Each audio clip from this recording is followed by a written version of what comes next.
size boxes of our Kellogg's Corn Pops. Now I've got 2 sticks of butter into our pot. Now I've got dark brown Karo syrup, and I'm going to add in half a cup of this.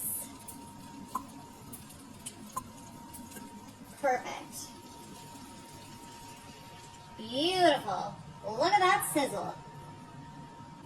I'm adding in 2 cups of brown sugar. Perfect.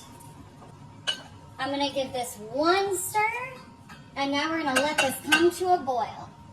All right, y'all, this is at a gentle boil now. We are not going to stir this. We are going to let it go for 3 minutes, and then we'll be ready. All right, y'all, it's been 3 minutes. I'm going to turn the heat off here, and we're going to start stirring this and getting it all combined. Look at this beautiful. I wish you all could smell it. It smells so good. This is about to be the most delicious treat that you have had. You're going to be making this all summer long to share with your loved ones.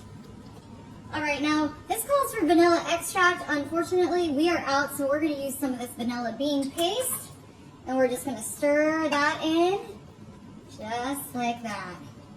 Give that some of this beautiful vanilla flavor. All right, y'all, we're ready. All righty, y'all.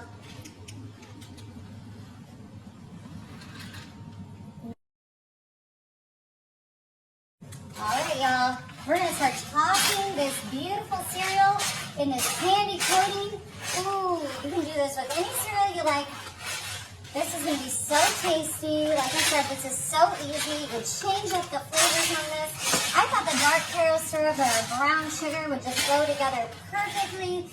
But of course, you can always do a candy coating like this with a light Karo and plain sugar.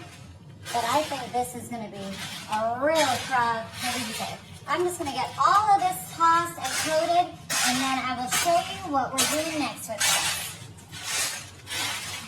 Alrighty, y'all. Now that we got our cereal all mixed and covered with that candy coating, I'm going to pop this in the oven at 250 degrees Fahrenheit for 1 hour, but I'm going to stir it every 15 minutes. Look at our beautiful treat here, y'all. So we bake this at 250 degrees Fahrenheit for 1 hour, stirring it every 15 minutes. And look at this. We just made these sweet little cereal puffs into a delicious candy, but done the